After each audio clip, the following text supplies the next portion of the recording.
అందరికీ ధన్యవాదాలు తెలియజేసుకుంటూ మీ పోరాట పరిణకు ఒక అభినందనలు తెలియజేసుకుంటూ మార్కాపురం జిల్లా కనగిరిలోని శ్రీ వాసవి కన్యకా పరమేశ్వరి అమ్మవారికి శుక్రవారం ప్రత్యేక పూజలు అభిషేకాలు వైభవంగా నిర్వహించారు. ప్రధాన అర్చకులు అంజయ్ కుమార్ శర్మ ఆధ్వర్యంలోనే జరిగిన ఈ కార్యక్రమంలోని భక్తులు భారీ సంఖ్యలో పాల్గొని అమ్మవారిని దర్శించుకున్నారు.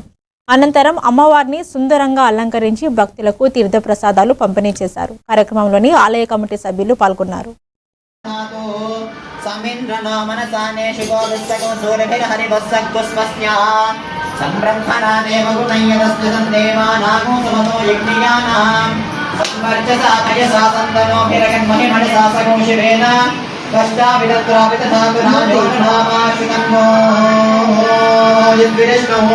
सुगावो देवाद्रविनाग्नो वियाजग्मे दमूसवनन्दुषाणाः यक्षिभागुंसस्त्वविभागुंसश्चिविश्वेस्मेधत्तमसमोमसूनिः यानावः उषतो देवदेवागुस्तान् प्रेरयस्वे हट्नेतुहस्ते महमाना भरमाना हवे गुष्यसङ्घर्मन्दिवमातिष्ठधानो यद्वा प्रयतिरग्ने अस्मिन्नग्ने होतारमपणेमहीः पृथगयान्धविनाशि विश्वविद्वान् प्रजानन्दपयाहि यज्ञो यज्ञयज्ञं गच्छ यज्ञपतिं गच्छ स्वं योनिं गच्छ स्वाहेशते यज्ञो यज्ञपते सहसोत्तवागस्ववीरस्तेन सम्भवभ्याजं गच्छ देवायातमिता यातं विद्वा आत्मविदमनस्पते तथा यज्ञ